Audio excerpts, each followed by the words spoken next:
ప్రతి క్షణం సమాజం కోసం మీ మిత్ర న్యూస్. నారాయణపేట్ మండలము మరియు ఊట్కూరు మండలము రెండు పార్లమెంటరీ పార్టీ ఎన్నికల సందర్భంగా ముఖ్య కార్యకర్తల సమావేశానికి అధ్యక్షత వహించిన తొలి తెలంగాణ శాసనసభ్యులు ప్రస్తుత జిల్లా అధ్యక్షులు శ్రీ రాజేందర్ రెడ్డి గారు, అదేవిధంగా ముఖ్య అతిథిగా వచ్చేసిన అదేవిధంగా క్షమించాలి దేవరగద్ర తొలి శాసనసభ్యులు సోదరులు ఆల వెంకటేశ్వర రెడ్డి గారు, అదేవిధంగా స్పోర్ట్స్ మాజీ చైర్మన్ వెంకటేశ్వర రెడ్డి గారు, మహబూబ్ అంటే కేసీఆర్ గారు చేసిన ఫలితాలు మనం ఈరోజు అనుభవిస్తున్నామా లేదా, గతంలో ఏ విధంగా ఉంటుండే మన తెలంగాణ పరిస్థితి, ఇప్పుడు ఏ విధంగా ఉన్నది అని ఒక బాగా ఆలోచన చేసుకోవాలి.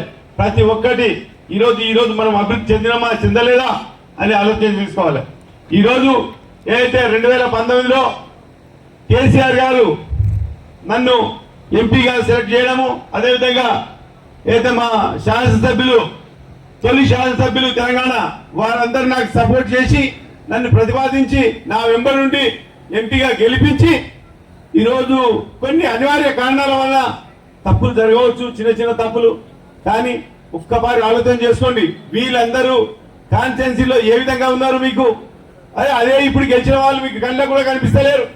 దాన్ని దృష్టిలో పెట్టుకొని ఈరోజు మళ్ళీ నన్ను వాళ్ళు ఎంపీగా మీరు ఉండండి ప్రతిపాదించిన సందర్భంలో ఈ కేసీఆర్ గారు ఈరోజు ఓడిపోయిన విషయంలో కూడా నేను మళ్ళీ మనం మోసం చేయొద్దు, మళ్ళీ కేసీఆర్ గారు ఏపటి ఉండాలి, మంచి సమయంలో వచ్చి ఈరోజు కష్ట పరిస్థితుల్లో ఓడము మనది భావ్యం కాదు అనే ఉద్దేశంతో ఈరోజు మళ్ళీ నేను వీళ్ళు ఓడినా నేను ఖచ్చితంగా మళ్ళీ కేసీఆర్ గారి తరఫున వీళ్ళందరి తరఫున మళ్ళీ ఈరోజు కాంటెస్ట్ చేస్తున్నా.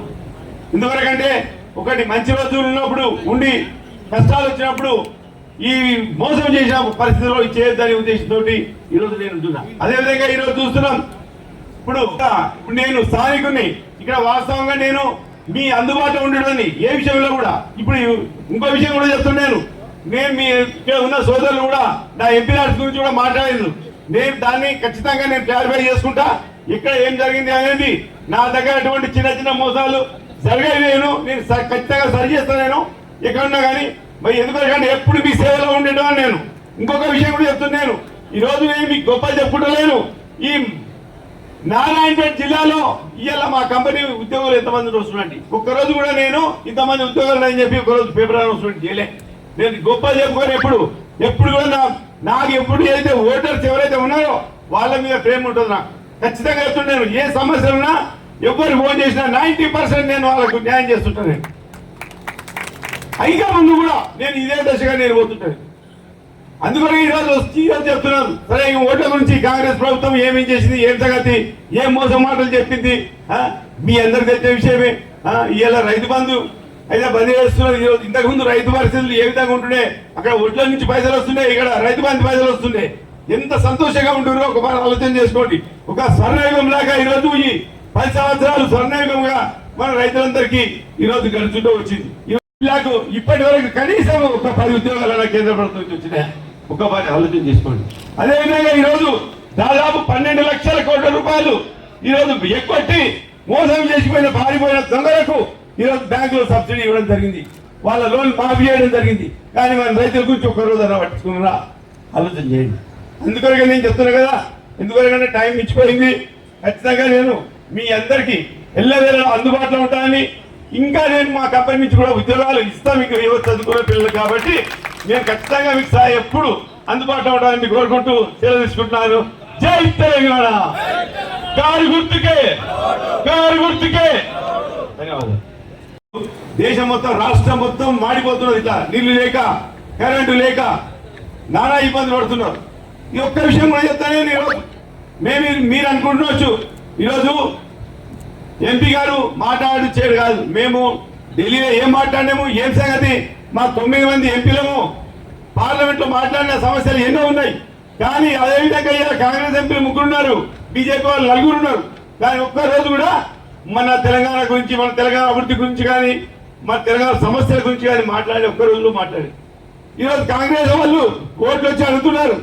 ఏదో చిన్న చిన్న అవకతవకల వలన ఈరోజు ప్రభుత్వం పడడం జరిగింది. ఒక్కరోజు కూడా మనం తెలంగాణ గురించి పట్టించుకోలే. అదే ఇవాళ వంశీధర్ గారు నిన్న మాట్లాడిండు, ఎంపీ ఎక్కడ ఉన్నాడు, ఏం చేస్తున్నాడు, ఏం అభివృద్ధి కార్యక్రమాలు చేస్తున్నాడు అని చెప్పి. నిన్న ఆయన ఒకటే సవాల్ ఇస్తున్నా, అయ్యా నీవు ఏం చేసినావో 2019లో కనిపించినావు, మళ్ళీ ఇప్పుడు కనిపిస్తున్నావు. పెద్ద జోక్ ఈరోజు 2024 ఒక జోక్. ఈరోజు బీజేపీ వాళ్ళు మాట్లాడుతున్నారు, పాలవరం గారిని మేము తెచ్చినాం, కాంగ్రెస్ వాళ్ళు మాట్లాడుతున్నారు, పాలవరం గారిని మేము తెచ్చినాం. ఇద్దరికి వాళ్ళకి డిస్కస్ అవుతున్నారు. ఇవాళ అర్థపర్థం ఉండగా దీంట్లో కన్నా కనిపించినట్టు సాక్షాత్తుగా ఈరోజు కేసీఆర్ గారి పుణ్యం వల్ల పాలవరం గారి ప్రాజెక్టు దాదాపు 90% కంప్లీట్ అయింది. ఒక్కసారి మీరు ఆలోచన చేసుకోండి. ఈ విధంగా బీజేపీ వాళ్ళు అయితే అసలు తెలంగాణ పట్టించిన భావన లేదు. ఈయన ఉన్న ఆంధ్రప్రదేశ్ కు ప్రాజెక్టులకు జాతీయ హోదా ఇవ్వడం జరిగింది, అదేవిధంగా కర్ణాటక ఇవ్వడం జరిగింది. మనం ఏం పాపం చేసినాం? మనం తెలంగాణ ప్రజలు ఓట్లు కావాలి కానీ అభివృద్ధి కార్యక్రమాలకు డబ్బులు ఇవ్వద్దా? ఒకసారి ఆలోచన చేసుకోండి. ఈరోజు గతంలో 2018 కంటే ముందు గ్యాస్ ధర ఏ విధంగా ఉండే, పెట్రోల్ ధర ఏ విధంగా ఉండే, డీజిల్ ధర ఏ విధంగా ఉండే, ఇవాళ 400 రేట్లు పెంచి ఈరోజు చేస్తున్నారు. మరి ఈరోజు ఎలక్షన్ వచ్చాయి కాబట్టి 100 రూపాయలు గ్యాస్ ధర తగ్గించారు, 20 రూపాయలు ఎంత రోజు డీజిల్ తగ్గించారు, పెట్రోల్ ధర తగ్గించారు. ఇటువంటి మోసమిత హామీలు ఇచ్చి ఈరోజు అధికారంలోకి రావడానికి ఆలోచన చేస్తున్నారు. అదేవిధంగా మన రైతులు పండించిన పంటను అయ్యా మేము ఏదైతే కేసీఆర్ గారు చేసిన అభివృద్ధి కార్యక్రమాల వల్ల ఈరోజు 60 లక్షల మెట్రిక్ టన్నులు ఉండే స్థానాన్ని ఇలా 3 కోట్ల మెట్రిక్ టన్నుల స్థానాన్ని తెచ్చిన మన ముఖ్యమంత్రి గారి యొక్క ఘనత. అయ్యా మాకు తెలంగాణలో ఇటువంటి పంటలు అంటున్నాయి అంటే వాళ్ళు అంటున్నారు, మీరు దేశంలోని అద్భుతాలు చేస్తున్నారా, మీ ఏ విధంగా పడతాయి పంటలని. అయ్యా మీరు వచ్చి చూసుకో. ఒక పారి మా ముఖ్యమంత్రి గారు కూడా చెప్పిండు, అయ్యా మీకు హెలికాప్టర్ సహకారం ఇస్తామో మొత్తం మా రాష్ట్రం అంతా కూడా తిరగండి, ఏ విధంగా పంటలు పడుతాయి, ఏం సంగతి అని. ఇటువంటి పరిస్థితుల్లో కూడా ఎఫ్సిఐ కూడా చేతులు చేసి మేమందరం అడిగినాం మా పంటలు కొనాలి చేయాలని చెప్పి. కాదు మీకు మేము నూకల బియ్యం ఓట్లు మేము మంచి అయితేనే కొంటాం. మరి నూకల బియ్యం పండించిన రైతుల ఓట్లు కావాలి, మా మంచి బియ్యం పండించే ఓట్లు కావాలి. ఇటువంటి దౌర్భాగ్యమైన పరిస్థితి, బియ్యం మాత్రం కొనము కానీ ఓట్లు మాత్రం కావాలి. ఇటువంటి దౌర్భాగ్యమైన పరిస్థితుల్లో కూడా ఈరోజు అదేవిధంగా ఇలా బీజేపీ ప్రభుత్వం ఏం చెప్పింది, 2 సంవత్సరానికి 2 కోట్ల ఉద్యోగాలు ఇస్తానని చెప్పింది. ఇప్పటి వరకు దాదాపు 20 కోట్ల ఉద్యోగాలు ఇవ్వాలి.